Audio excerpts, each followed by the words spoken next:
예, 우리 다시 하겠습니다. 제가 강의 말미에 이제 행위 심판 이야기를 했고요.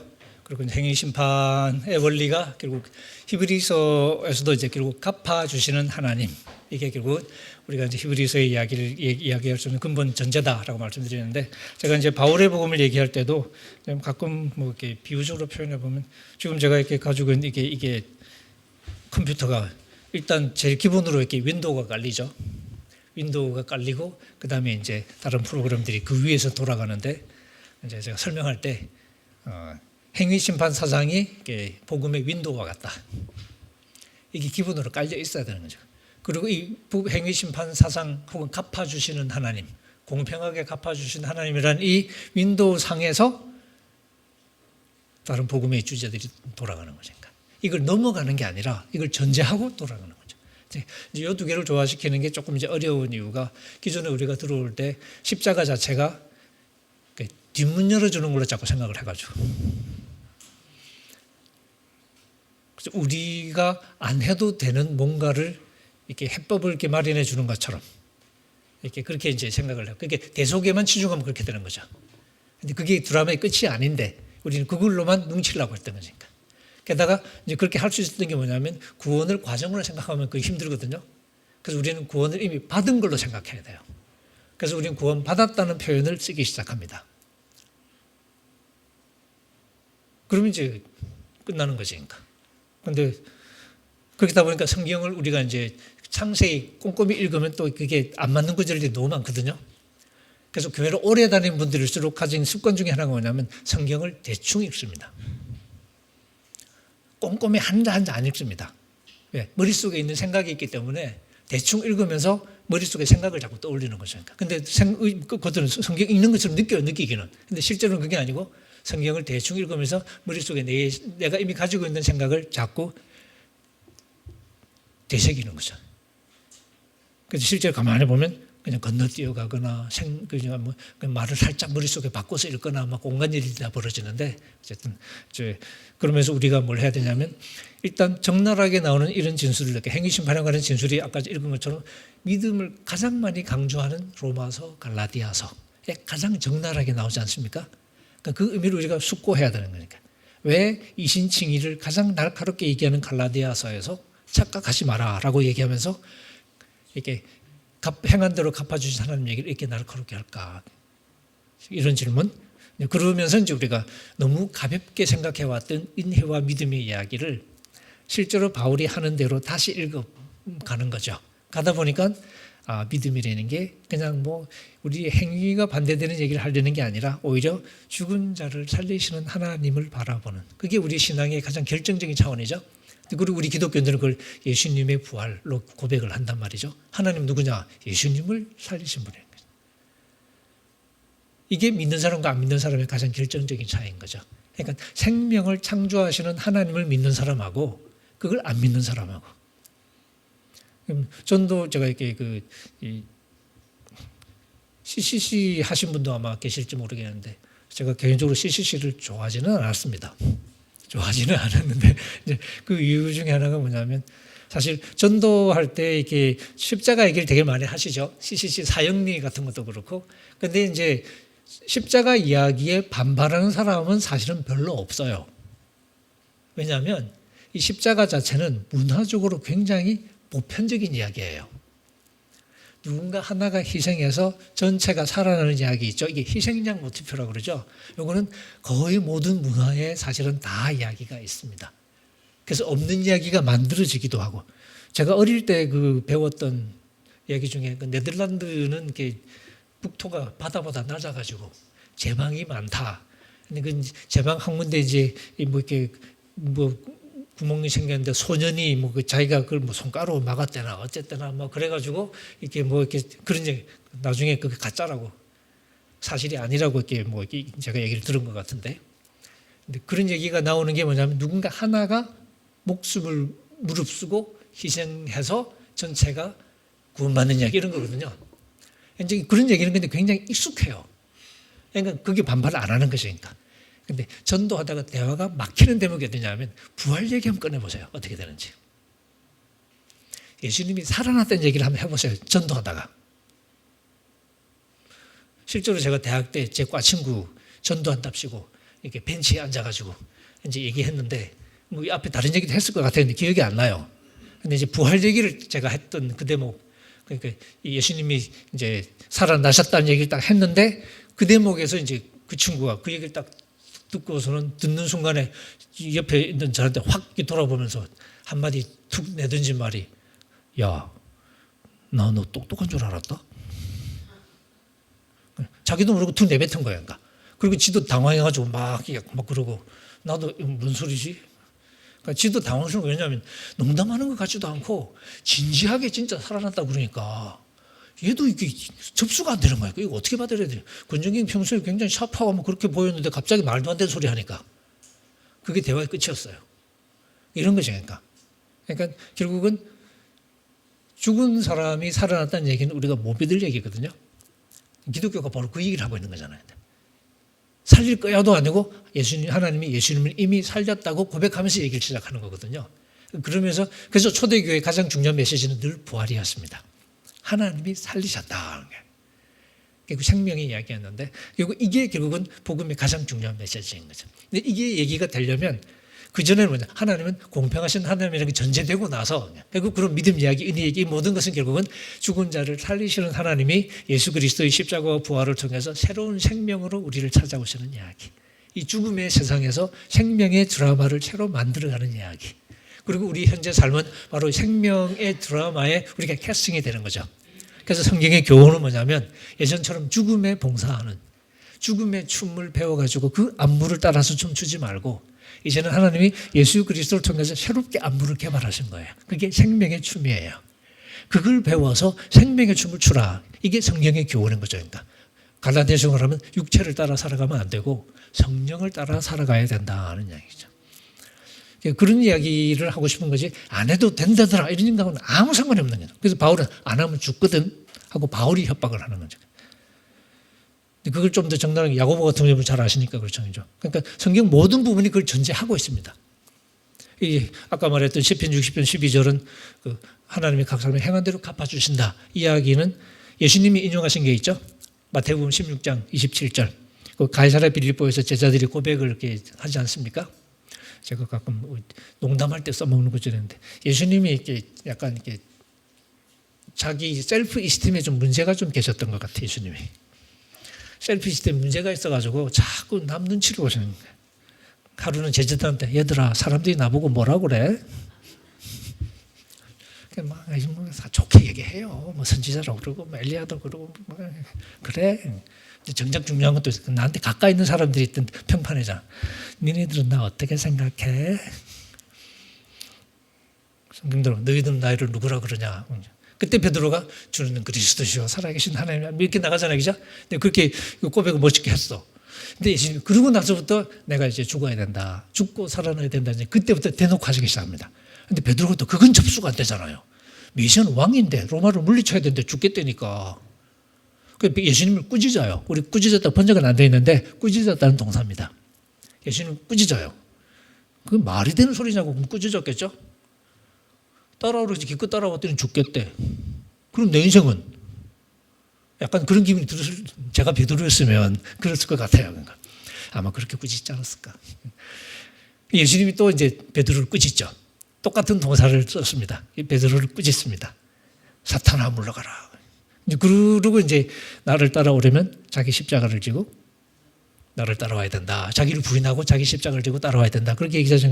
그 얘기하면서 제자도 얘기할 때 그 마지막에 인자가 아버지의 영광과 함께 천사들과 함께, 그러니까 이 아버지의 영광 중에 자기 영광 중에 이제 아버지의 영광 중에 자기 천사와 함께 올 때 그때 각 사람에게 행한 대로 갚으리라 하고 이야기하십니다. 예수님의 수제자를 자처했던 베드로도 그 구절을 인용을 합니다. 베드로전서 1장 17절. 사람을 외모로 보지 아니하시고, 그러니까 편견 따라 보지 않고 각 사람에게 행한 대로 갚으시는 이를 너희가 아버지라 부른즉 너희 나그네로 있을 때를 두려움으로 지내라 이렇게 훈계하죠. 우리가 아버지라고 부른 하나님은 행한 대로 갚아주는 분이신 거죠. 이걸 잊어먹으면 근본적으로 언약 관계를 우리가 오해하게 되는 거죠.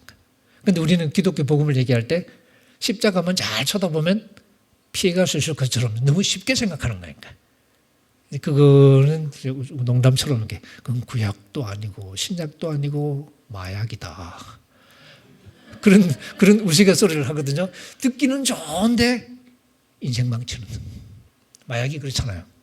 기분 좋게 망치는 게 마약인데 그런 소리 듣다가 망하는 거죠. 지금 사실 우리 한국 교회는 약간 그런 약하다가 좀 이렇게 말아먹은 인생의 약간 모습과 좀 비슷해 보이는. 이제 정신 차려야 되거든요. 어떻게 약을 끊어야 되는 거죠. 근데 약 끊는 거 얼마나 힘듭니까? 근데 우리가 다시 공평하신 하나님에 대한 생각을 제대로 하지 못하면 복음을 끝까지 오해를 할 가능성이 많은데, 그러니까 이제 사실 우리를 정당화하기 위해서 막 애를 쓰는 그런 가벼운 이야기 말고 오히려 예수님 말씀처럼 우리의 삶의 책임을 우리가 받아들이고, 예수님은 그 단호하거든요. 우리는 자꾸 못해요 해서 뭐 이렇게 죽을 수밖에 없는 뭐 이런 얘기 자꾸 하지만 예수님은 그거 없거든. 해, 안 해, 끝이야. 예수님은 절대 우리의 삶을 가볍게 만들지 않습니다. 가볍게 만들면 책임을 피할 수 있잖아. 예수님은 그런 거 없어요. 그래서 나중에 어떻게 해? 네가 먼저 해. 그러면 아버지도 해주셔. 이렇게까지 가는 거죠. 그렇게까지 하는 이유가 뭐냐면 안 하면 안 되거든요. 안 해도 되면 그냥 피해가면 좋겠는데 우리가 안 가고 갈 수는 없잖아요. 그럼 결국은 가야 돼. 근데 이놈 새끼들이 안 따라오잖아요. 그럼 어떻게 네가 먼저 해 이렇게 되는 거죠. 제가 어릴 때 외갓집 가던 이야기를 이렇게 하는데 이거 얘기하고 우리 히브리서로 돌아오겠습니다. 이게 어릴 때 제가 외갓집을 갈 일이 있는데 제가 부산 사직동에 살면서 외갓집은 동네라는 곳이에요. 동네. 좀 이제 한참을 걸어가는데 시장을 지나간다고 쳐보세요. 7살짜리가 시장을 예쁘게 지나가나요? 아니지 그냥. 조금 보면 사라지고 없고 따라와야 되는데. 근데 나중에 어떻게 하겠습니까? 저를 앞장세워요. 앞장세워서 어떻게 하냐. 뒤에서 그 우산 그 앞에 쇠꼬챙이 달린 긴 우산 있죠. 그거 좀 쿡쿡 찌르면 가다가 신기한 거 있으면 이렇게 하다가 뒤에서 그리고 다시 돌아오고 약간 이런 거잖아요. 그러니까 저를 앞장세우는 게 사실은 엄마가 나를 데리고 가는 건데 그 그림만 보면 내가 앞장서 가는 것 같아요. 안 따라오니까. 그게 우리 엄마의 전략인 것이니까. 안 따라오니까 앞서가게 만드는, 뒤에서 찌르는 것이니까. 예수님도 네가 먼저 해. 그러면 하나님도 해주셔. 네가 용서 안 해? 하나님 용서 안 해주셔. 이렇게 얘기하는 이유가 뭐냐면 예수님이 하나님의 은혜를 몰라서 그런 게 아니라 우리가 말 안 듣는 놈이라서. 하나님 용서 다 해주시고 그럼 우리도 고마우니까 은혜가 하도 고마워서 우리도 용서하고 막 그렇게 되잖아요. 그렇게 되면 아무 일도 없겠지. 근데 그렇게 되나요? 안 되잖아요. 인간이라는 게 화장실 가기 전에 마음하고 갔다 와서 마음하고 다르잖아요. 얼마나 인간이 이기적이냐면 제가 돈 몇백만 원 빌렸던 적이 있는데 빌렸으니 급하게 잘 썼죠. 요긴하게. 그리고 이제 갚아줘야 되잖아. 내 돈 아니잖아요. 남의 돈을 갚는 거잖아.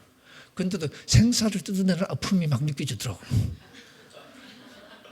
남의 돈을 갚는데도 공감이 좀 되시지 않나요? 저만 쓰레기예요? 사람이 그렇거든. 그러니까 어르신들 얘기할 때는 뭐 이렇게 우리 보통 엄마랑 딸 뭐 이렇게 자식 얘기하면서 이렇게 보통 뭐 이렇게 어른들이 요새는 죽기 전까지는 명예훼손 해주지 마라. 엄마가 아파트에 있는데 죽기 전까지 해주지 마. 그런 얘기 많이 하죠. 왜? 명예훼손 해주고 나면 안 온다. 안 찾아온다. 실제로 제 주변에도 그런 분이 계셨는데 정말 착한 딸이었거든요. 그래서 근데 이제 어차피 딸 하나니까 이제 뭐 딸한테 갈 게 맞으니까 엄마도 근데 또 이제 그 사회 되는 친구가 사업하다가 조금 어렵고 그러니까 이제 부탁을 했고 이제 엄마도 워낙 또 딸이 뭐 다른 마음 욕심부리고 그런 딸도 아니었으니까 그냥 어차 급할 때 해주면 좋겠다 싶어서 이제 해줬는데 일부러 그런 건 아닌데 희한하게도 이렇게 명의신 해주고 나니까 딸이 주말에 자꾸 일이 생겨요. 그 참 희한하게 그러더라고. 그래서 좀 섭섭해 하시고 막 그런 거. 그런 거잖아요. 인간이 그렇거든요. 근데 하지만 그렇다고 해서 우리가 예를 들면 제가 외갓집에 안 가면 안 되거든요. 제가 제일 때문에 제 때문에 가는 거라서. 어떻게 해요? 이놈을 데리고는 가야 되고 근데 잘 안 따라오고 그러니까 앞장 네가 먼저 가까지 하는 거예요. 그러니까 전략적. 예수님도 사실은 네가 해. 그러면 하나님도 해줄게. 이것도 예수님 이제 소위 말 안 듣는 우리를 많이 듣게 만드는 전략인 거죠. 그렇게까지 하시는 게 왜냐하면 안 하면 안 되니까. 그러니까 우리는 안 해도 된다는 생각을 자꾸 하고 싶잖아요. 그런 거 없습니다. 그러니까 일단 그걸 우리가 받아들이는 거예요. 그러니까 십자가는 안 해도 되게 해주는 방법은 아니라는 거죠. 그래서 십자가는 개구멍 열쇠도 아니고 뒷문 열어주는 열쇠도 아닙니다. 십자가는 새로운 생명으로 우리를 초대하는 것이죠. 그래서 바울은 그것을 성령이라고 불렀습니다. 그래서 바울 서신의 핵심적인 주제는 성령으로 이어질 때가 많습니다. 히브리서도 이제 그렇게 바울과 같은 언어로 이렇게 강조하는 건 아닌데 조금 다른 면에서 이제 그런 이야기를 들려줍니다. 히브리서 핵심 포인트는 신학적인 논쟁의 핵심은 우리 사장의 제목을 제가 더 나은 제사, 더 나은 언약, 이게 사실은 히브리서의 핵심 이제 메시지라고 할 수 있습니다. 그래서 히브리서는 첫 번째가 이제 첫 언약의 한계에 대해서 얘기를 하겠죠. 그리고 새 언약이 그것을 해결한다고 하는데 우리 첫 번째 언약은 온전하게 하지 못한다. 이게 첫 번째 언약의 제사. 사실 이게 언약하고 제사는 별개의 이야기인데 히브리서는 이 두 개를 살짝 섞습니다. 그래서 그냥 성전에서 드리는 제사는 제사고 그리고 이제 언약을 맺는 의식은 좀 별개지만 히브리서는 그걸 섞어서 이제 구약에 나오는 이 속죄일이 있죠. 대속죄일. 그 이미지를 활용하면서 사실 이렇게 이야기를 풀어가는데 그래서 언약과 속죄가 되게 이제 사실 이렇게 왔다 갔다 한다는 걸 기억하고 읽으면 되겠고요. 이제 예수님 제가 이렇게 20페이지 앞부분을 잠깐 보면 핵심 논점은 우리의 대제사장이 더 훌륭하다. 그래서 뭐 그냥 우리 아버지 별 3개거든 이라고 자랑했어요.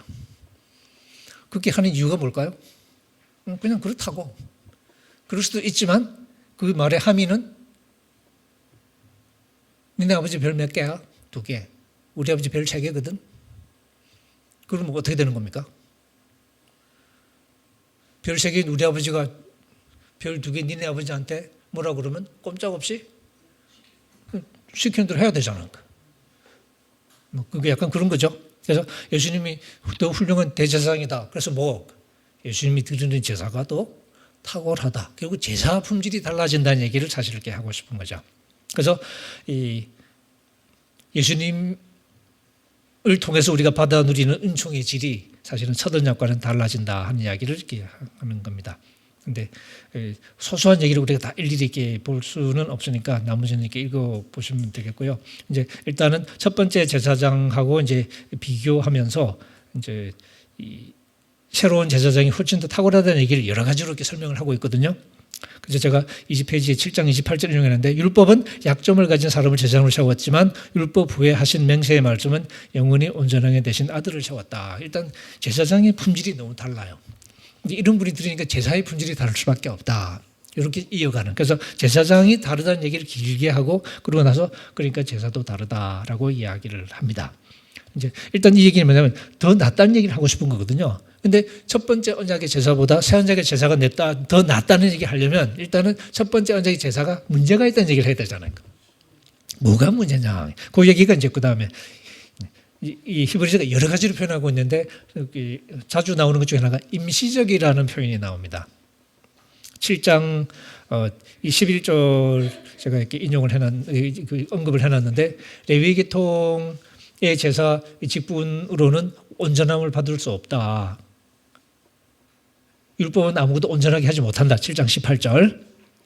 그래서 이제 폐기해버렸다라고 얘기하는데 이제 이 한계를 보여주는 현상 중에 하나가 바로 이게 첫 번째 제사 직분이 임시적이었다는 거죠. 임시적이니까 지속성이 없다는 거예요. 그러니까 자꾸 반복해야 된다. 7장 27절 한번 일단 보실까요? 7장 27절 제가 9장 25절 쭉 썼는데 일단 7장 27절을 보시면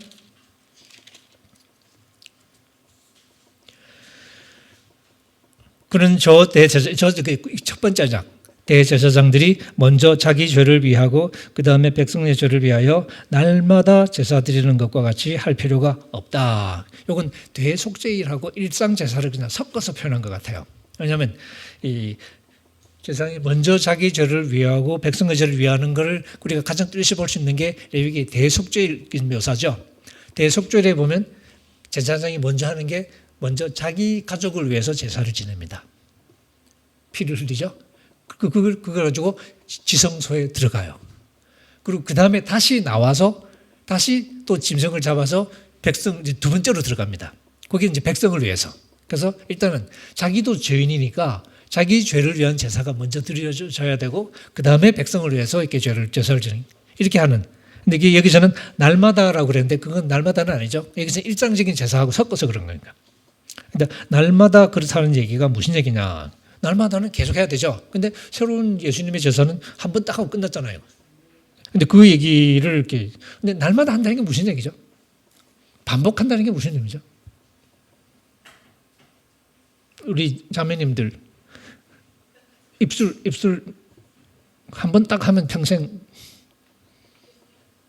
매일 그죠? 매일 눈썹도 이렇게 그릴 때 매일 그리다가 나중에 귀찮아가지고 문신은 한 번 하면 끝인가요? 아니면 또 해야 되나요? 반영구적. 그 얘기는 뭐 죽을 때까지는 걱정 안 해야 된다는 얘기인가요? 또 해야 돼? 그럼 반영구적이 아니네 그러면. 그냥 반영구적. 이제 그렇게 비유를 제가 하기도 하거든요. 그러니까 매일 해야 된다는 얘기는 이게 완전한 게 아니라는 뜻이죠. 임시적이라는 뜻이죠. 그러니까 또 다시 해야 되는 거니까. 근데 문신은 적어도 이렇게 한동안은 그래도 우리가 신경을 그러니까 확실하니까 그런 거니까. 그러니까 히브리서 논리 중에 하나가 바로 그겁니다. 반복한다는 이야기는 그때 제사가 어차피 한계가 있다는 얘기니까. 그래서 반복할 수밖에 없는 거니까. 근데 한 번에 했다는 건 그만큼 확실하다는 거죠. 여기 이제 히브리서가 사용하는 이제 논리 중에 이렇게 하나인가. 반복한다는 건 임시적인 방편은 되지만 근본적인 처방이 아니었다는 의미가 되는 거죠. 제가 눈썹 얘기도 했고, 뭐 스페어 타이어 얘기도 했고, 제가 한번 진짜 타이어 펑크가 나서 스페어 타이어 끼고 이렇게 해본 적이 있는데, 그 스페어 타이어 지금도 그러나요? 그때 스페어 타이어는 조그맣게 만들거든요. 지금은 아닌가? 그 진짜 타이어보다 좀 작게 만들어서 임시로 그냥 끼라고 그렇게 해놓더라고요. 그걸로 계속 탈 수는 없잖아요. 그러니까 정비고 와서 진짜를 끼워야 이게 이제 제대로 탈 수 있는 거니까. 그래서 히브리서는 그러면서 계속 반복된다, 바뀐다는 것은 임시적이라는 뜻이고 그게 첫 번째 언약의 특징인 거죠. 제사에. 근데 새 언약은 예수님이 한 번에 끝냈다. 그러니까 한 번이라는 얘기는 끝났다는 얘기, 최종적인 효과가 계속 간다는 얘기죠. 그래서 새 언약의 최종성 이야기를 이렇게 여러 번 반복하고 있습니다. 제가 21페이지 중간에 7장 27절 읽어놨죠. 다른 제사장처럼 이렇게 날마다 이렇게 할 필요가 없다. 그 다음에 또 밑에 근데 예수님의 제사는 혈액이 지속되는 제사다. 그래서 그걸 보여주는 게 이제 5장 9절에 아들이면서도 고난으로 순종을 배워서 온전하게 되었고 그래서 자기에게 순종하는 모든 자에게 영원한 구원의 근거가 되셨다. 영원한이라는 표현이 나왔죠. 그 다음에 또 그 밑에 9장 12절도 염소와 송아지 피가 아니고 자기의 피로 영원한 속죄를 이루사 단번에 성전에 들어가셨다. 이런 표현들 그 밑에도 마찬가지고요. 그래서 일단은 임시적이었다, 확실했다, 영구적이다. 이런 표현. 근데 이제 물론 아직 내용은 안 나왔습니다. 왜 그렇게 말을 할지 하지만 일차적으로 이제 차이 중에 하나를 들자면 임시적이어서 반복해야 되는 어떤 절차와 한 번으로 끝낼 수 있는 절차의 얘기다라고 설명을 하고 있습니다. 이제 그러면 첫 번째 언약과 새 언약 관계를 어떻게 얘기할까? 여기서 이제 히브리 저자는 모형이라는 아이디어를 가지고 이렇게 옵니다. 제가 스페어 타이어 얘기하면서 스페어 타이어는 잠깐 이렇게 쓰라고 이렇게 만든 것이 평생 가자 이건 아니잖아요. 그런 것처럼 이제 제사는 죄를 다루는 건데 이제 죄를 지은 백성이 이제 속죄하는 거잖아요, 그죠? 그래서 그 구약의 제사도 속죄를 한단 말이죠. 그래서 이제 구약에도 보면 그 나름대로 이제 섬기는 예법이 있고 이제 9장부터 자세히 설명이 나옵니다. 그리고 이제 이 준비를 다 갖추고 설비도 다 갖추고 또 제사장이 들어가서 실제로 열심히 또 이렇게 맡은 역할을 하고 그러는데. 근데 이제 이 9장 같은 데서 이런 설명하다가 이렇게 이거 일일이 설명 못해. 그러고 이제 말을 일단 마무리합니다.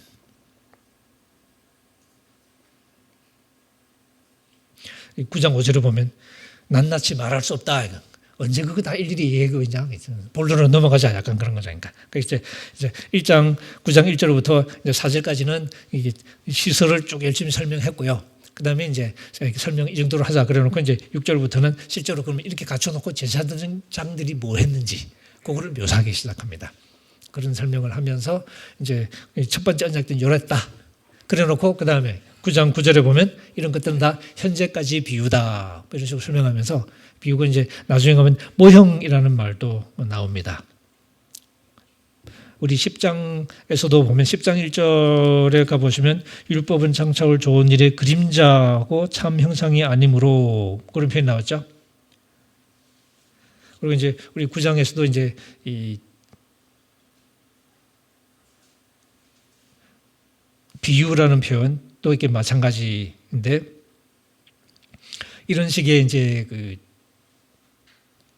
비유 혹은 그림자 혹은 모형 이런 표현이 이제 서론적과 세원작을 비교하면서 이렇게 활용해보는 게 비교해보는 방법이잖아요. 말하자면 이제 그림자하고 실체하고는 다르죠. 어떤 면에서 보면 첫 번째 언약은 그림자에 해당하고 그 그림자의 실체는 새 언약이다. 혹은 모형과 진짜의 차이도 뭐 이렇게 마찬가지고. 그래서 이 모형과 관련된 아이디어가 나오는데 그 다음 22페이지 밑에 교회 모형인 광야 이스라엘 요거는 제가 그냥 고린도전서 10장 가지고 잠깐 얘기를 해본 거고요. 이게 모형이라는 그런 개념이 이제 거기도 나와서 이제 설명을 이렇게 한 겁니다. 그걸 지금 우리가 이렇게 할 건 아니고요. 그다음에 이제 이 히브리서스 모형 얘기할 때는 모형 우리 성전 지금 저자는 재미있게도 당시 1세기 당시에는 이제 헤롯 성전이죠. 헤롯 성전 이제 이런 헤롯이 이제 워낙 대규모로 성전 증축 공사를 했어요. 그래서 이제 헤롯 성전이라고 불리는데 헤롯 성전이 완공이 된 게 66년 정도, 주후 66년. 그리고 이제 주후 70년이면 유대 전쟁이 발발하거든요. 그리고 이제 까불다가 이스라엘이 로마에게 멸망을 당하죠. 66년 7년 그때 전쟁이 발발해서 70년에 망합니다. 그래서 예루살렘 성전이 파괴되죠. 그 이제 성전 시대가 이제 막을 내리게 되는데 그때 이제 예루살렘을 함락시켰던 이 장군이 베스파시아누스라는 장군이 있고 영어로 베스파시안이라고 그러는데 나중에 황제가 됐죠. 그래서 베스파시안 황제라고 그러는데 그리고 그 아들 티투스 장군, 그 아들도 아버지의 대를 이어서 황제가 됩니다. 티투스 황제. 그 티투스 황제가 예루살렘을 최종적으로 함락시킨 사람인데 지금도 로마에 가면 콜로세움에서 한 15분쯤 한 5분쯤 떨어졌나? 걸어가 보시면 티투스 장군의 개선문이 있습니다. 예루살렘을 함락하고 성전을 파괴한 그 승리를 기념하기 위해서 만든 개선문인데 성전의 그 중요한 기물들 있죠. 그거 빼가는 그 장면이 아주 생생하게 부조로 새겨져 있습니다. 그러니까 성전의 그 메노라 그 7개짜리 그 등잔대 있죠. 그걸 메노라라 그러는데 그거 메고 가는 장면도 나오고 괴 메고 가는 장면도 나오고 뭐 그런 게 다 그려져 있죠. 그래서 한동안은 유대교 지도자들이 그 근처로 유대인들은 그 근처에 가지 말도록 뭐 약간 금지 명령을 내리는 그런 이야기도 나오고 막 그랬었네. 아픈 역사니까. 어쨌든 이제 그게 이제 제2 성전이라고 불러요. 그게 뭐냐면 여러분 이제 처음에 솔로몬이 성전을 지었죠. 그 제1 성전이죠. 그러다가 바벨론에게 멸망하면서 성전이 파괴가 되죠. 그러니까 솔로몬 성전 제1성전은 파괴가 돼요. 그리고 이제 잡혀갔다가 다시 귀환하지 않습니까? 귀환해서 이제 이 귀환 세력들이 이제 에스라 같은 사람들을 주도로 해서 성전을 이렇게 재건을 하죠. 그 느헤미야 같은 사람이 해서 이렇게 성벽도 재건하고 막 그러고 이제 에스라 주대로 성전을 재건하는데 그때 재건된 성전이 이제 두 번째잖아요, 그죠? 그래서 그걸 제2 성전이라고 부릅니다. 그리고 그때부터 우리가 유대교라고 부르는 시기가 시작이 됩니다. 그전은 보통 우리가 구약이라고 그냥 이러고 그러고 그때부터 이제 소위 유대교라고 부르는 이제 이 종교의 시작을 이제 그걸로 잡는데 그러니까 유대교의 출발점이 되는 거죠. 그게 제2 성전. 그래서 학자들은 제2 성전기라는 표현을 쓰는데 그게 이제 쭉 오다가 1세기까지도 그 성전이 계속 유지가 되고 헤롯 때까지도 유지가 되는데 헤롯이 이제 유대인의 환심을 사기 위해서도 이제 그러기도 하고 워낙 건축에 또 관심이 많고 그래서 예루살렘 성전을 대규모로 증축을 합니다. 근데 이거는 새로 지은 게 아니라 증축이에요. 엄청난 공사기는 한데도 어쨌든 증축이 아닐까. 그래서 제2 성전이 그대로 가는 겁니다. 그러니까 근데 공사가 끝나고 몇 년 지나지 않아서 유대 전쟁이 나서 파괴가 되죠. 약간 역설적인 건데, 근데 예수님 당시에도 공사가 진행 중이었습니다.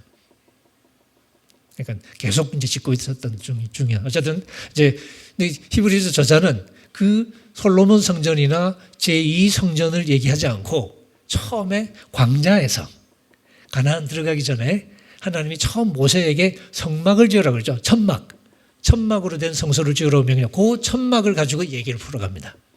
그래서 이제 근데 그 얘기 풀어갈 때 출애굽기 보면 하나님께서 이제 시내산 올라오래 가지고 모세한테 보여줬다고 돼 있죠. 보여준 대로 지어라. 그러니까 보여줬다는 얘기는 오리지널 뭔가 있다는 얘기잖아요. 오리지널 자체를 보여줬는지 오리지널을 그린 걸 보여줬는지 그건 모르겠어요. 근데 딱 보여주고 이대로 지어 이렇게 한 거죠. 그러니까 모세가 내려가서 yes sir 그러고 내려가서 딱 지은 거잖아. 그러니까 모세가 지은 거는 모형인 거죠. 그러니까 오리지널을 보고서 모형을 지은 거니까. 그렇게 이제 이 이야기하면서 이 히브리서 저자는 그 당시 이제 사람들에게 꽤 익숙했던 좀 플라톤주의적인 용어를 활용합니다. 이게 모형과 실체 이게 플라톤적인 용어거든요. 그리고 하늘이라는 말도 이제 마찬가지고 하늘과 지상의 구분도 마찬가지고 그래서 지금 이 지상에 있는 이 성막은 하늘에 있는 것의 모형이다. 8장 5절에 이렇게 나왔던 표현입니다. 그러니까 이 광야에 있는 것 자체가 모형이었다는 거죠. 모형에서 일하는 사람들이 진짜는 아닐 거 아니에요. 그죠? 어쨌든 모형이니까. 나중에 실제 성전, 이게 하늘 성전이거든요. 그러니까 예수님은 십자가인데 이 십자가 자체가 하늘 성전에서 제사를 드린 사건이라고 설명을 하는 겁니다. 그러니까 약간 철학적인 방식이 좀 엮여가지고 이 그림으로는 확실하게 그리기 쉽지는 않은데 어쨌든 하늘 성전에서 드린 제사가 십자가 제사예요. 그건 진짜인 거죠. 그러니까 이런 식으로 이렇게 비교해서 설명을 하고 있습니다. 그래서 예수께서 드리신 하늘 성전의 제사, 고대복 24페이지, 고대복 제가 읽어볼게요. 예수님의 십자가 제사는 발고가 아니고 바로라고 해야 되는데 기역자가 들어가서 발고가 되어버렸습니다. 바로 이 하늘 성전에서 드려진 제사였습니다. 그런 하늘 성전이기에 제물도 달라집니다. 짐승의 필요는 될 수 없죠. 그래서 그리스도께서 자기 몸, 곧 온전히 거룩하게 되신 자기 몸, 그러니까 영원히 온전하게 되신 아들의 몸을 제물로 드렸다라고 설명합니다. 그러니까 복사본인 성막에서 임시방편으로 드리는 제사가 아니라 원본인 성전에서 제대로 드리는 제사. 그래서 효과가 확실하죠. 이건 한 번만 하면 됩니다. 효과가 근본적으로 확실하니까 반복할 필요가 없는 거죠. 그래서 그가 얻으신 대제사장의 직분은 첫 언약의 직분보다 더 아름다운 직분이 된다라고 말할 수 있겠죠. 첫 언약의 중보자였던 모세와 달리 그는 더 좋은 약속으로 세워진 더 좋은 언약의 중보자가 되는 거죠. 계속 좀 비교급이 자꾸 나오죠. 그래서 9장 11절 12절 그리스도는 이미 일어난 혹은 장차 일어날 좋은 일을 주관하시는 대제사장으로 오셔서 손으로 만들지 않은 장막, 다시 말하면 이 피조물에 속하지 않은 더 크고 더 완전한 장막을 통과하여 단 한 번의 지성소에 들어가셨다. 그 다음에 이건 굵게 써야 되는데 그냥 작은 글자로 계속 되어버렸습니다. 밑에 있는 건 인용이 아니고 그냥 설명인데 그리스도께서는 참 성소의 모형에 지나지 않는 손으로 만든 성소에 들어가신 것이 아니라 바로 하늘 성소 그 자체에 들어가셨습니다. 이제 그는 우리를 위하여 하나님 앞에 나타나셨습니다. 대제사장은 해마다 짐승의 피를 가지고 성소에 들어가지만 그리스도께서는 그 몸을 여러 번 바치실 필요가 없습니다. 그리스도께서는 그 몸을 여러 번 바치셔야 했다면 그는 창세의 이래로 여러 번 고난을 받아야 됐겠죠. 그러나 이제 그는 자기를 희생제물 드려서 죄를 없이 하기 위해 시대의 종말에 단 한 번 나타나셨습니다. 성경 구절 인용한 게 맞구나. 이렇게 이제 단번에 이렇게 여러 번 단번에 이런 식으로 이제 설명을 해 나가는데 이제 아직 우리가 이렇게 이 설명을 안 해 내일 우리가 이제 자세하게 할 건데 그게 그러면 뭐 어떤 이제 임시적이라는 게 구체적으로 왜 임시적이냐? 한 번에 했다는 건 무슨 차이가 있는 거냐 이걸 우리가 아는 게 중요한데 그건 이제 내일 우리가 자세하게 이제 할 겁니다. 근데 이제 오늘은 약간 좀 변죽을 울리면서 지금 약간 이렇게 가고 있는 건데 이런 이야기들이 결국은 이제 나중에 가면 새 언약의 차별점을 말하는 거거든요. 첫 언약과는 근본적으로 다른데 뭐가 다르냐 이게 결국 중요한 거잖아요, 그죠? 그러니까 첫 언약도 괜찮으면 그리로 돌아가도 돼, 그리로 가도 되잖아, 그죠? 근데 그러면 안 돼. 왜? 첫 언약이 결정적인 차이가 있거든요. 그걸 우리가 이제 말을 하고 싶은 거예요. 근데 그런 이야기를 우리가 이제 읽을 때 이제 내일 이야기를 미리 하자면 뭐가 다르냐? 첫 번째 언약은 이제 임시방편이라고 그랬죠. 그러니까 근본적인 처방이 아닌 거죠. 말하자면 죄를 사해 주기는 합니다. 내일 다시 강조합니다만 가끔 보면 첫 번째 언약의 제사는 궁극적으로 죄를 사하지 못했다라고 설명하는 분이 계시는데 이거 굉장히 위험한 얘기입니다. 첫 번째 언약의 제사가 죄를 사했습니다. 구약에도 사했다는 표현이 계속 나옵니다. 그리고 히브리서도 마찬가지예요. 그래서 죄를 사해서 우리 육체를 깨끗하게 해줍니다. 그러니까 죄로 더러워졌던 육체를 정결하게 깨끗하게 해주는 거예요. 그럼 뭐가 문제냐? 우리 속에 있는 죄 자체를 건드리지는 못해요. 그러니까 죄를 없애지는 못한다는 거죠. 그러니까 우리 속의 죄가 그냥 또 다른 말로 하면 양심을 건드리지는 못한다라고 표현합니다. 그러니까 양심은 나쁜 행실에 물들어 있는 양심은. 그러니까 어떻게 자꾸 죄가 반복이 되는 거죠. 그러니까 또 다시 성전에 또 와야 되는 거예요. 제물 드리고 또 깨끗하게 하고 가서 또 사고치고 또 와서 제물 드리고 이게 반복이 되는 거예요. 그래서 제사가 자꾸 반복돼야 되는 게 그래서 그런 거죠. 안 그랬으면 한 번으로 끝났겠지라고 얘기하죠. 근데 그 자꾸 반복되는 게 뭐냐면 죄를 짓게 만드는 근본 그걸 또 이제 죄라고 표현하기도 해요. 그러니까 죄를 없앨 수가 없었다는 거죠. 그건 속죄하고 좀 다른 개념입니다. 그러니까 우리의 양심을 육체는 깨끗하게 할 수 있죠. 그게 속죄입니다. 그게. 근데 우리 양심을 깨끗하게 할 수는 없는 거예요. 그건 우리를 새롭게 하는 건데 우리 존재를. 그건 이제 나중에 예레미야 새 언약 얘기하면서 나중에 설명을 할 겁니다. 그러니까 이제 자꾸 제사를 드려서 해결은 하죠. 왜냐하면 죄를 지으니까 자꾸 이제 제사를 드려야 되고 그래서 매일 제사 드리고 매년 제사 드리고 이렇게 해서 해결을 해왔던 거죠. 그런데 새 언약의 제사는 뭐가 다르냐? 예수님이 그 죄를 건드렸다고 설명합니다. 근데 사실 이거 내일도 말씀드리겠지만 이건 굉장히 도발적인 주장입니다.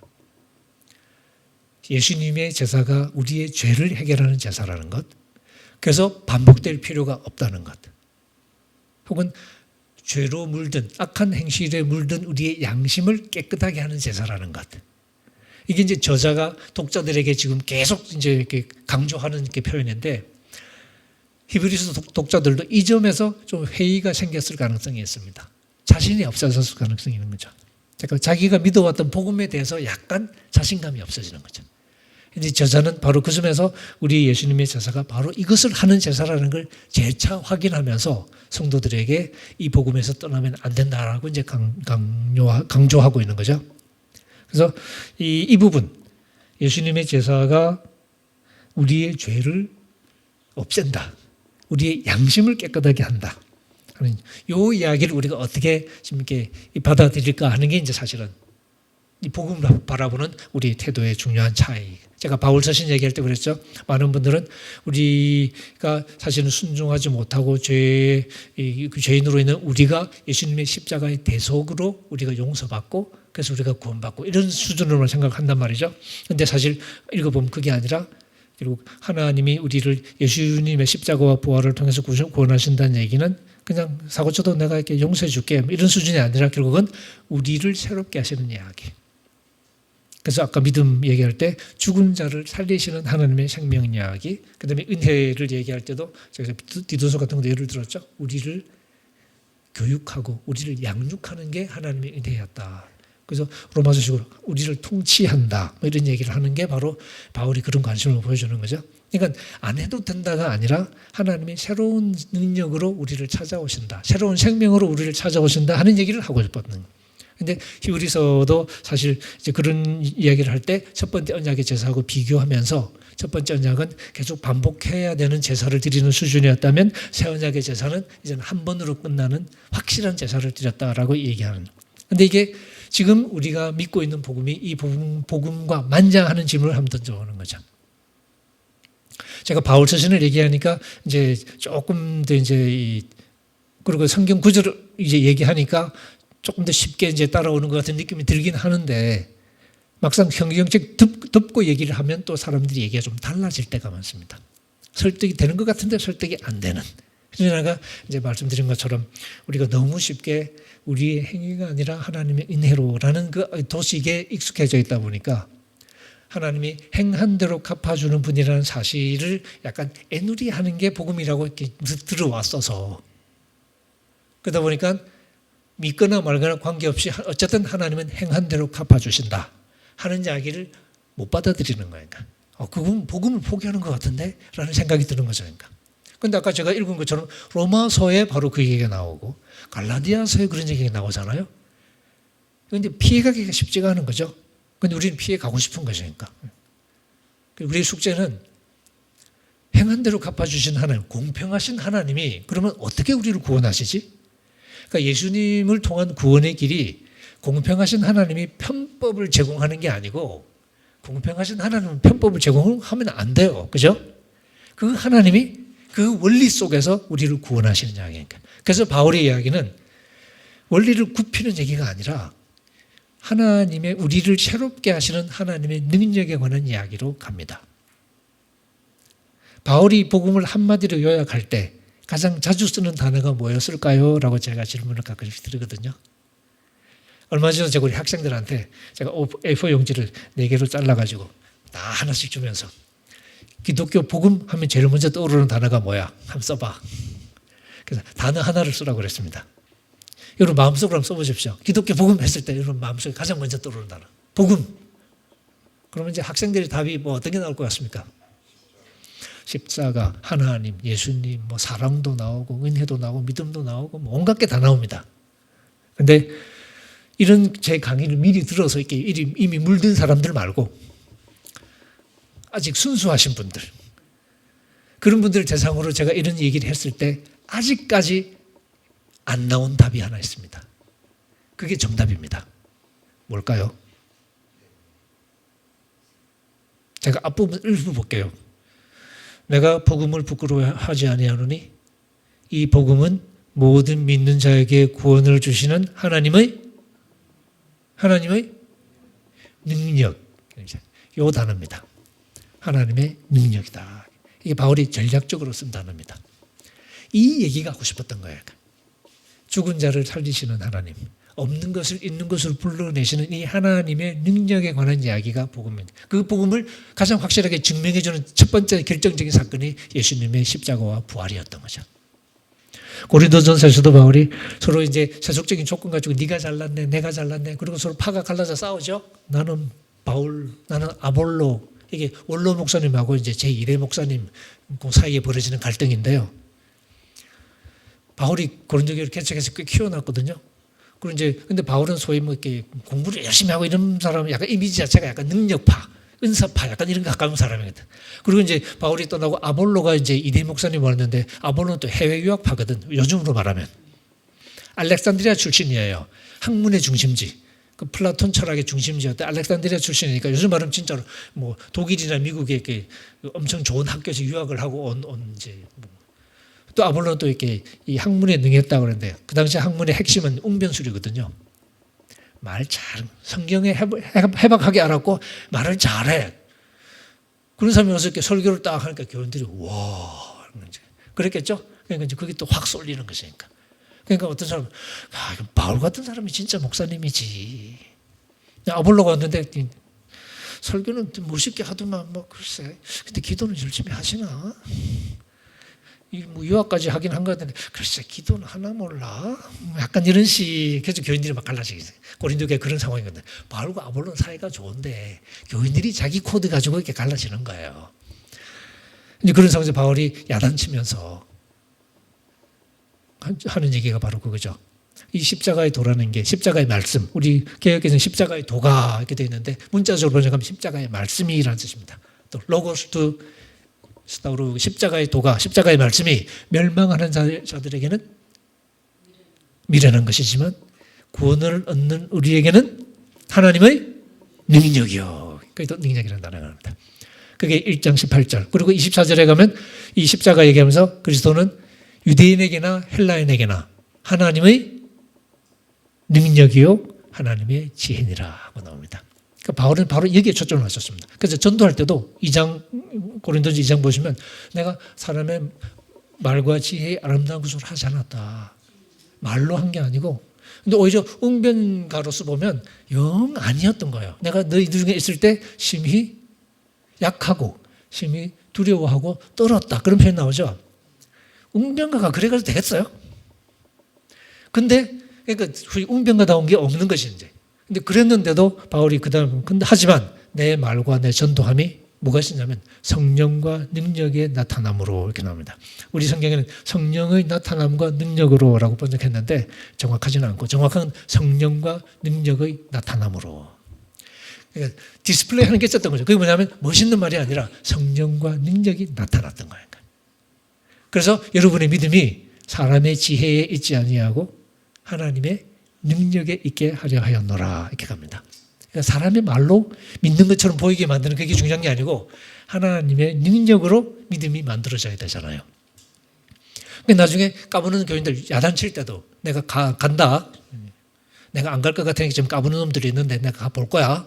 가서 얼마나 말 잘하는지 그거 안 보고 뭘 본다고요? 너의 말이 아니라 능력을 알아보겠다. 왜냐하면 하나님 나라는 말에 있지 않고 능력에 있기 때문에. 이게 바울의 관심이었습니다. 그러니까 멋있는 웅변가로서 사람들이 와 저분 대단한데 이게 중요한 게 아니고 사람들이 하나님께로 돌아와야 되잖아요. 그러니까 성령에 이끌려야 되잖아요. 그러니까 그게 목표였던 거니까 내 존재감이 중요한 게 아니라. 이제 그런 면에서 바울은 능력이 사실은 이 복음의 이제 핵심이라고 이 얘기를 많이 하거든요. 근데 우리는 그 생각을 잘 안 하는 것이니까. 우리는 복음 그러면 능력이 떠오르지 않고 뭐 이렇게 사랑, 은혜, 뭐 온갖 게 특히 또 말랑말랑하는 단어들이 많이 나오는데 그게 그러면 바울이 얘기한 복음하고 우리가 머릿속에 생각하고 초점이 뭔가가 안 맞는 거잖아요. 그러니까 우리는 지금 우리 시대에 우리가 듣기 좋은 방식으로 복음을 약간 주파수를 바꿔놓은 것이. 근데 그걸 어떻게 다시 적나라한 바울의 언어를 우리가 다시 읽으면서 바울의 언어로 우리가 만들어 가야 되잖아요. 그게 이제 사실 바울 신학자로서 제가 하는 작업이고 그러다가 이제 뭐 욕도 먹고 뭐 이렇게 뭐 교단 신학위원회 불려도 다니고 뭐 이렇게 이단 검증한다고. 제가 다른 학교 있을 때 뭐 그런 일도 있고 뭐 그렇게 되는 게 이제 뭐 하지만 저는 이게 맞는 것 같으니까 이제 그렇게 얘기하는 거고 이제 오늘처럼 이제 히브리서 얘기할 때도 결국은 그래서 이런 거하고 연결해서 히브리서를 적나라하게 읽었을 때 나오는 메시지가 사실은 바울하고 똑같다 이렇게 말해야 되잖아요. 복음 자체가 좀 달라요. 학자들 중에는 신약 성경에 신학은 없다 그렇게 얘기하는 분들이 꽤 많거든요. 신학들이 있다. 바울 다르고 히브리서 다르고 요한 완전히 다르고 이런 식으로 여러 생각이 있는데 하나로 뭉쳐지지는 않는데요. 근데 우리는 그렇게 안 믿잖아요. 근본적으로 하나님의 한 메시지라고 우리가 고백하잖아요. 그러면 하나의 메시지가 돼야 되잖아. 근데 히브리서 읽을 때는 조금 다르고 야고보서 다르고 야고보는 어쨌든 행함이 없으면 땡이라고 얘기하잖아요. 분명히. 그죠? 행함이 없는 믿음 죽은 믿음이라니까. 쓸데없대잖아. 그리고 사람이 의롭다 하심 받는 것은 뭘로요? 행함으로. 행함으로써 이고 믿음만으로 되는 게 아닙니다. 야고보의 말이에요. 제가 한 말이 아니고. 그걸 읽으면서 우리는 때로는 그래서 못 들은 척을 하거든요. 왜냐하면 바울하고 안 맞는 것 같으니까. 근데 이게 이중 플레이 해가지고 우리가 건강하다고 말을 할 수 없잖아요. 그래서 일관성 있는 어디를 읽어도 아멘 소리가 나와야 되는데 근데 우리는 아멘은 해요. 왜냐하면 생각 안 하니까 아멘이 되는 거죠. 그러니까. 거의 자동적으로 아멘 하잖아요. 우리는. 근데 그러면 안 되잖아요. 그죠? 그래서 지금 우리에게 필요한 것은 보면서 이거구나 라고 우리가 말할 수 있는 하나의 통일된 복음에 대한 신념을 갖는 거죠. 그 결국은 바울로 치면 하나님의 능력. 아브라함식으로 말하면 죽은 자를 살리시며 없는 것을 있는 것으로 부르시는 하나님을 바라보는 그 새로운 생명의 창조주를 우리가 바라보는 그것을 우리가 믿음이라고 합니다. 그러니까 우리는 죽음으로 끝나는 게 이 세상에서 그렇지 않다. 하나님이 이 세상에서 예수 그리스도를 통해서 이미 생명의 드라마를 지금 써가고 계신다. 그 생명을 우리가 지금 이렇게 그 마지막을 우리가 영생이라고 그러는데 그걸 고대하면서 지금 살아간다. 이 얘기를 지금 우리가 할 수 있어야 되고 그래서 세상을 향해서 이 생명을 말할 수 있어야 되는데 지금 우리는 하는 거 보면 감히 세상을 향해서 생명을 말하기에는 너무 창피한 거예요. 그러니까 우리가 하는 얘기는 아무리 들어도 사실 그냥 뭐 들으나만 하는 얘기예요. 변죽만 울리는 거죠. 그러다 보니까 우리 존재를 얘기할 때도 우리가 그 생명에 참여해야 되잖아요. 그죠? 생명에 참여하려면 옛날의 삶의 방식으로부터 탈피해야 되잖아요. 그 얘기를 하는 게 사실은 교회고 설교해야 되잖아요. 근데 그 얘기는 안 하거든요. 변중만 울리지? 만약에 그 얘기 하려면 우리가 뭘 해야 되냐면 이제 여기 마무리를 제가 해야 될 때가 조금 이제 제가 가끔 성경에는 아주 특히 바울 서신은 자주 나오는데 설교 강단에서는 거의 안 나오는 단어들이 꽤 있습니다. 그 중에 하나, 욕망이라는 단어입니다. 설교 강단에서 욕망이라는 단어 들어보신 적이 있으신가요? 여러분, 이게 현대 철학자들이나 이런 사람들이 인간에 대해서 다루는 책들을 읽어보신 적은 모르겠는데 거기 보면 욕망 얘기가 안 나오면 말이 안 되거든요. 인간을 말한다는 것은 욕망을 얘기한다는 거거든요. 그렇지 않습니까? 그래서 우리 뭐 락강 같은 좀 잘은 모릅니다만은 락강 같은 철학자도 결국은 이제 어린애가 처음에 갓난아기 때부터 생존하려면 부모의 눈치를 봐야 되니까 그래서 부모의 욕망을 내 욕망으로 만들어서 그래야 생존. 아버지하고 이렇게 맞설 수는 없잖아요. 그래서 이제 생존하는. 그러면서 이제 기성세대의 소위 주변의 기대를 내 것처럼 만들어 가서 생존해 나가는. 그걸 이제 환상이라고 부릅니다. 근데 그건 주체성을 상실하는 거죠. 그래서 그 환상을 가로지른다 이러면서 가로지르고 자기 주체성을 찾아가야 된다 이런 얘기 하는데 그것도 결국 욕망에 관한 얘기. 프로이트 얘기 여러분 잘 아시잖아요. 프로이트 얘기가 다 욕망 얘기잖아요. 인간의 존재는 욕망의 존재. 그리고 다른 뭐 심리학자가 아닌 다른 학자들도 예를 들면 이 르네 지라르 같은 인류학자가 있는 그 사람도 욕망의 삼각형, 뭐 모방 욕망 이런 얘기 하신 분인데 다 욕망 이야기입니다. 근데 결국 그래서 성경도 당연히 예수님 만나는 이야기도 결국 욕망 이야기인 것이니까. 갈라디아서 바울에게 예수 그리스도의 사람은 자기 육체를 그 정욕과 욕망과 더불어서 십자가에 못 박은 사람입니다. 라고 얘기합니다. 결국 예전의 욕망을 버리고 새로운 욕망의 시스템을 우리 갖게 되는 게 회심인 거예요. 그러니까 욕망이 달라지는 게 회심인데 그 얘기는 안 하잖아요. 그리고 뭐냐면 진짜 중요한 얘기는 안 건드리고 쓸데없는 얘기만 하면서 우리가 엉터리 잔치를 벌여왔을 수도 있는 것이니까. 근데 만약에 교회가 여의도 순복음 교회가 예수 믿으면 복 받고 예수 믿으면 사업 잘 되고 이런 쓸데없는 소리 안 하고 처음부터.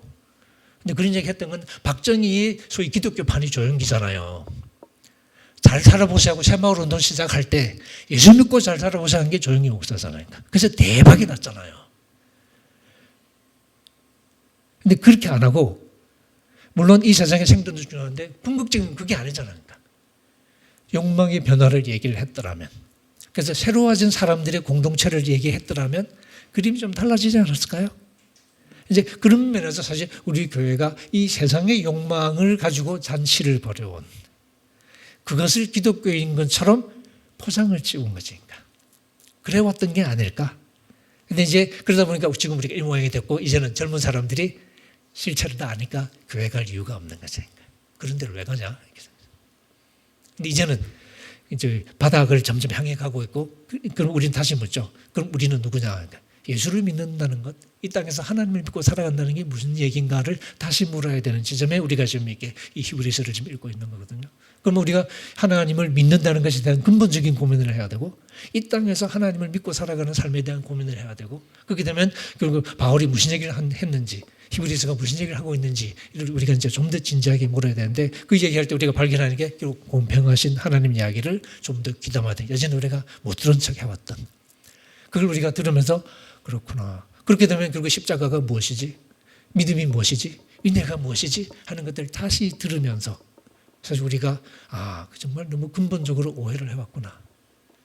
결국 하나님이 우리에게 예수 그리스도를 통해서 새로운 생명으로 찾아오신다는 이야기를 우리가 좀 더 귀담아 듣고 거기에 관심을 기울이면서 그 얘기가 동시에 이제 나를 그 드라마 속으로 불러주시는 이야기. 그러니까 내가 이제 그 드라마 속에 들어가니까 이제는 내 개인의 삶이 바로 그 하나님의 생명의 드라마라는 큰 드라마의 한 부분이 되는 거예요.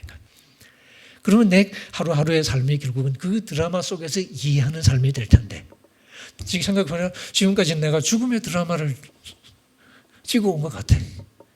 잘못된 감독한테 낚여가지고. 근데 이제는 제대로 된 감독한테 캐스팅이 돼가지고 이제부터는 생명의 드라마를 찍는 배우가 돼가지고 그렇게 우리가 살아가는 거죠. 그래서 이제 우리가 이제 바로 그런 고민을 해나가는 거예요. 이 땅에서 어떻게 내가 대한민국에서 어떻게 생명의 드라마를 써갈까 참 쉽지 않거든요. 대한민국이 진짜 골치 아픈 나라거든요. 이거 돈이면 다 되는 나라, 그죠? 학벌에 미친 나라. 저는 학벌로 좀 저는 덕을 볼 때가 많은 경험적으로 그래서 제가 뭐 이렇게 뻐기고 다니지는 않는데요. 나도 모르게 덕을 볼 때가 있습니다.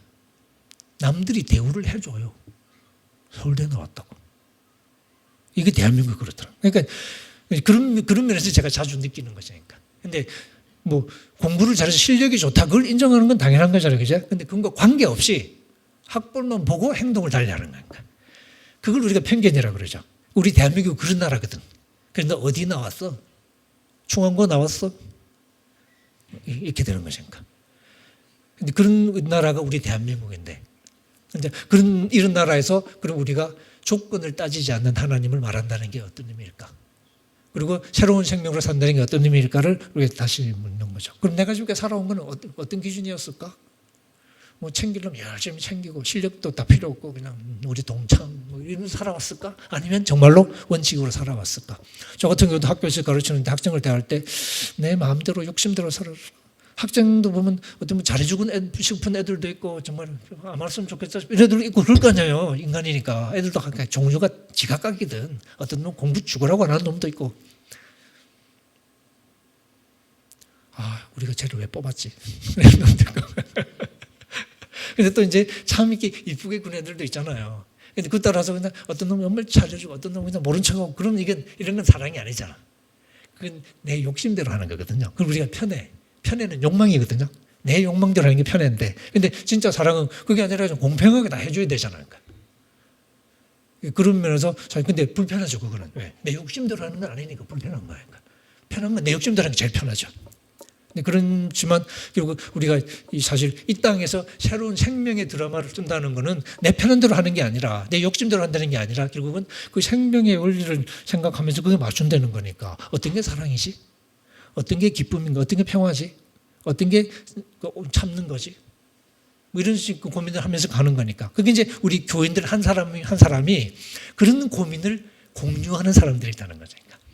그리고 이제 지역 공동체도 그런 고민을 함께 하면서 서로 다독이고 서로 때는 야단도 쳐주고 서로 어깨 동무하고 이러는 공동체가 그리고 주위를 함께 모여가지고 그런 얘기를 주고받는 거잖아요. 지난주 어땠어?